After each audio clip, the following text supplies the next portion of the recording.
Pai, do Filho e do Espírito Santo. Amém. Prezados irmãos e irmãs, no nosso último programa, nós concluímos mais um capítulo e também uma sessão do nosso catecismo, na primeira parte que trata do credo do povo de Deus. Agora nós vamos começar uma nova sessão abordando justamente, e agora de uma maneira mais direta, o credo. Antes nós ficamos um pouco nos preâmbulos, né? A palavra de Deus, a tradição, a fé, o que é como dom, como tarefa. E logo depois do parágrafo 184, o nosso catecismo apresenta os dois credos que nós estamos acostumados a rezar nas missas aos domingos e também nas solenidades. Certamente vocês já perceberam que existem duas versões do credo. O primeiro, chamado símbolo dos apóstolos, é esse mais comum. Creio em Deus Pai Todo-Poderoso, Criador do céu e da terra, e em Jesus Cristo, seu único Filho, nosso Senhor, que foi concebido pelo poder do Espírito Santo, nasceu da Virgem Maria, padeceu sob Pôncio Pilatos, foi crucificado, morto e sepultado, desceu à mansão dos mortos, ressuscitou ao terceiro dia, subiu aos céus, está sentado à direita de Deus Pai Todo-Poderoso, donde há de vir a julgar os vivos e os mortos. Creio no Espírito Santo, na Santa Igreja Católica, na comunhão dos santos, na remissão dos pecados, na ressurreição da carne e na vida eterna. Amém. Além desse símbolo dos apóstolos, o catecismo apresenta o outro símbolo chamado niceno-constantinopolitano.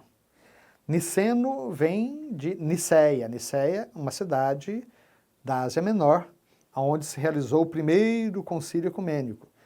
Constantinopolitano vem da cidade de Constantinopla, também cidade antiga, hoje Istambul, na Turquia. Nessas duas cidades foram realizados concílios, reuniões de bispos do mundo inteiro para defender a fé de uma série de heresias, de distúrbios que estavam acontecendo. O símbolo dos apóstolos era um símbolo batismal da Igreja de Roma. O símbolo niceno-constantinopolitano é o símbolo dos apóstolos acrescentado das conclusões e das definições desses concílios. Então, ele diz: creio em um só Deus, Pai Todo-Poderoso, Criador do céu e da terra, de todas as coisas visíveis e invisíveis. Essa já é uma expressão que não está no primeiro. Depois, ao falar de Jesus Cristo, como em Niceia havia uma heresia chamada arianismo, que era capitaneada por um padre de Alexandria chamado Ário, ou Ario, que negava que Jesus fosse verdadeiro Deus, o concílio de Niceia se reúne para tentar, então, extirpar, acabar com essa confusão.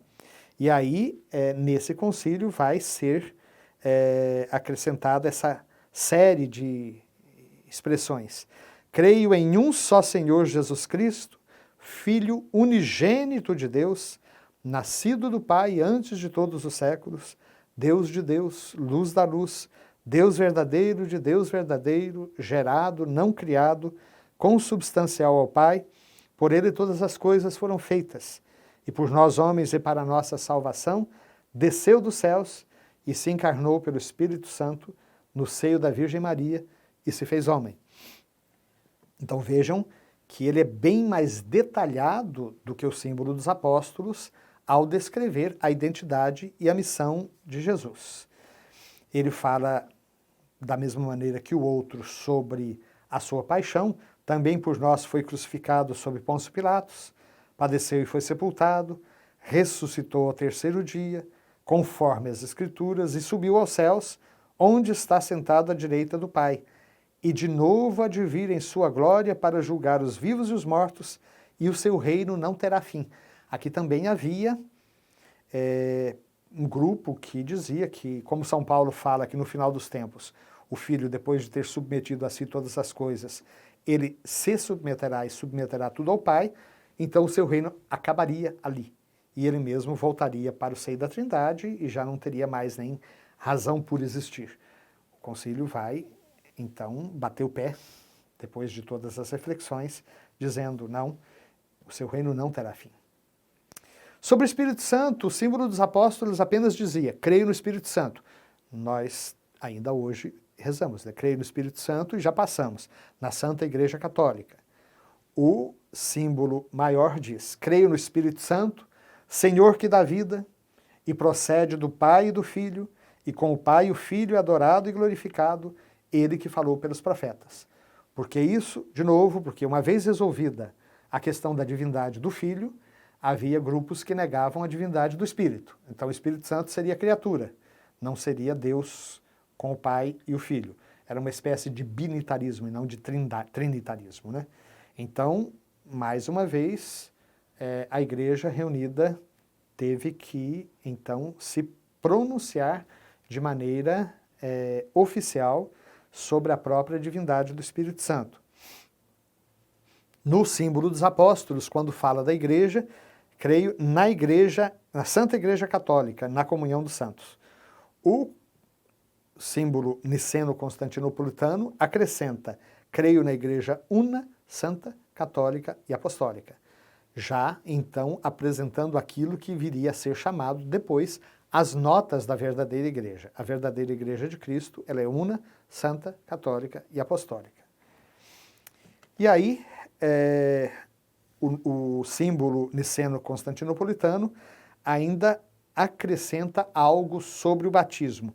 Professo um só batismo para a remissão dos pecados e espero a ressurreição dos mortos e a vida do mundo que há de vir. Amém. Eu quis fazer esse paralelismo, né, esse paralelo entre os dois credos mais importantes. Nós vamos ter a oportunidade de ver a seguir como, na verdade, existiram vários símbolos. Os símbolos eles têm a ver com o batismo. Então, chegando ao parágrafo 185, começamos, como eu dizia, uma nova sessão que trata da profissão da fé cristã e os símbolos da fé. Quem diz, eu creio, diz, dou minha adesão àquilo em que nós cremos. A comunhão na fé precisa de uma linguagem comum da fé, normativa para todos e que una na mesma confissão de fé. É essa a finalidade dos símbolos.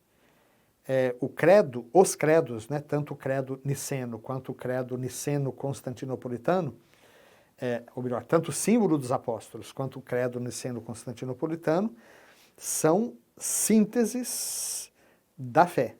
A comunhão na fé, para que a fé seja a mesma em toda parte, ela exige uma linguagem comum, de tal maneira que todos a vejam como uma linguagem normativa e que una a todos na mesma confissão. Então, desde as origens, parágrafo 186, desde as origens, a Igreja Apostólica expressou e transmitiu a sua própria fé em fórmulas breves e para todos normativas. Se nós olharmos mesmo no Novo Testamento, nós temos algumas dessas fórmulas, como São Paulo, a dizer, se creres, se professares com a tua boca que Jesus é Senhor e creres em teu coração que Deus o ressuscitou dos mortos, será salvo. É um pequeno resumo do querigma, mas haverá vários outros que aparecem no Novo Testamento. E, sobretudo, por ocasião do batismo, vão surgindo estes símbolos, esses credos que deveriam ser professados pela pessoa antes de receber o batismo. É sobre isso que nós vamos falar nos nossos próximos programas. Nessa segunda sessão, uma sessão bastante grande, e que o Senhor então nos ilumine, abra o nosso coração e a nossa mente, para que possamos estar então abertos à sua mensagem. Amém.